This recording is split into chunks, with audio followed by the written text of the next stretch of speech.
So, ayan na nga kayo mala, magluluto ako ng siniya de judge. Ito na yung aking marinate na chicken, 1½ pieces yan guys.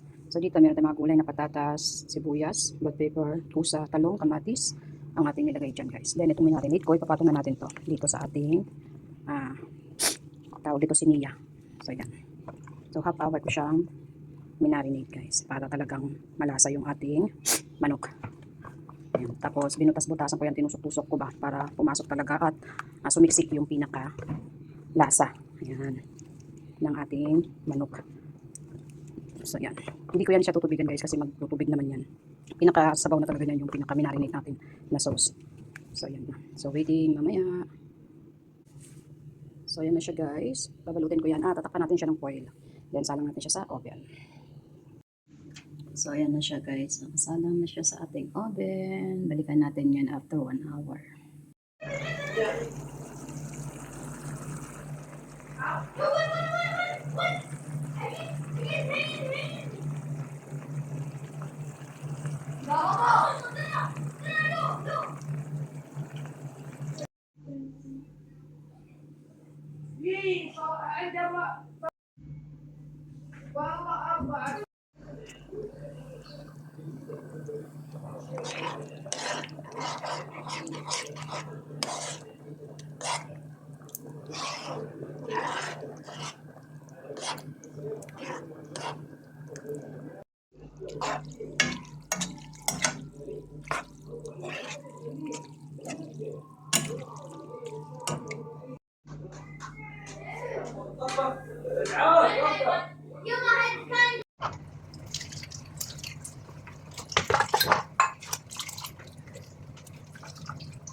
Okay.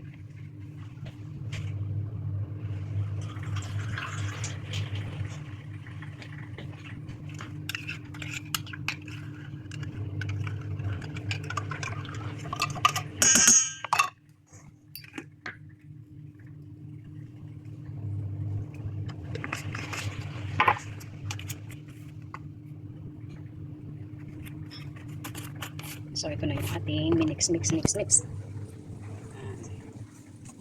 na lang siya. siya guys.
This is it.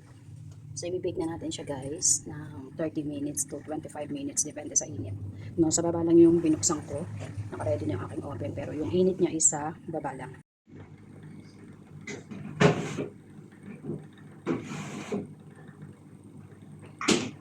So, habang ako naman ay nag-aantay maluto yung aking sinalang. So, timpla na natin ang manok. Breast. Chicken breast guys. Request ng binata.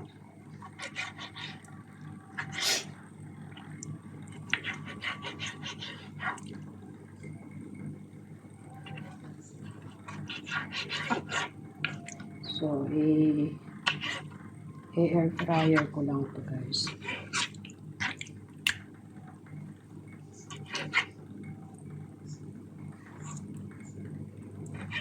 Lutuin natin siya sa fryer. Tapos, itimplahan ko siya ng mga seasoning.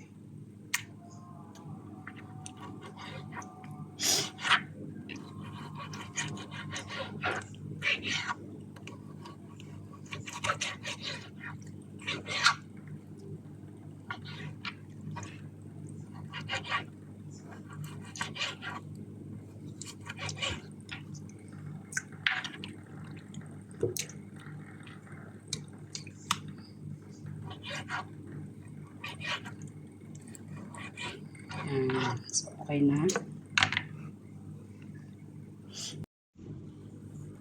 So, ayan. Timpla natin yung chicken breast, guys.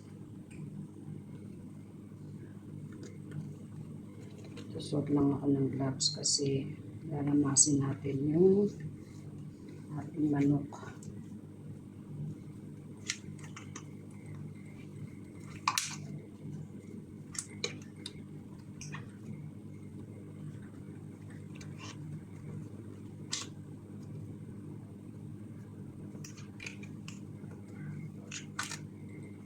Sige. So, lagyan muna natin ng lemon.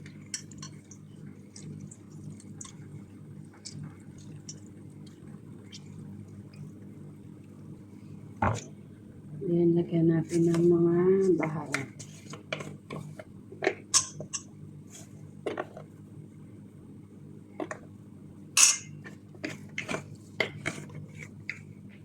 Lagyan natin ng garlic powder. Lagyan natin ng turmeric.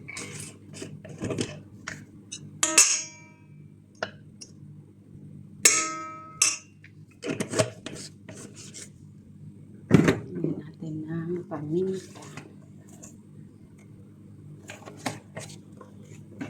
Then, lagyan po natin yan chili powder. Chili powder. And yung pinaka 7 spices nila dito guys.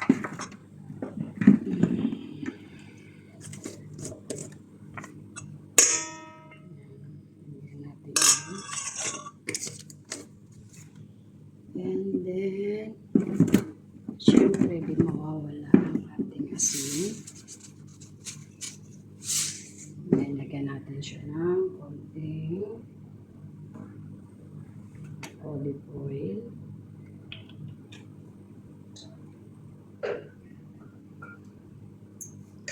And then, konti pang powder na chili flakes.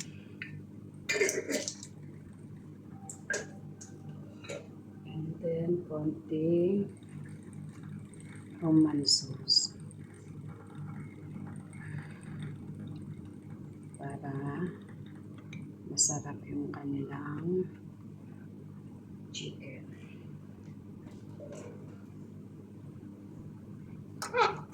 So, yan. Mix lang natin itong ating chicken.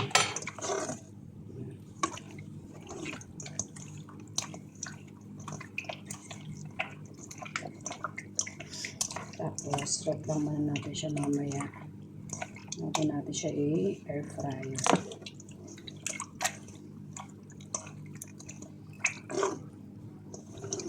Super busy ako guys.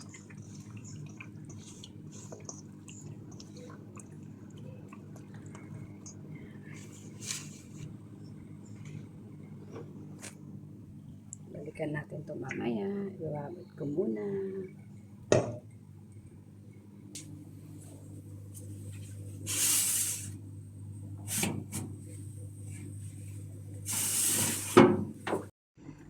Ayan, so okay na yung ating basbousa.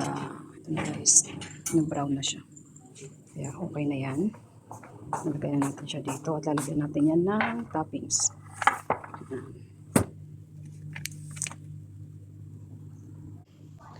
Ayan, lagay na natin yung ating sugar na ginawa.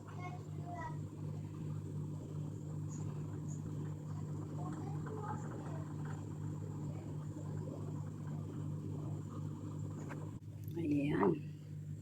Nalagyan na natin yan ng mga mani.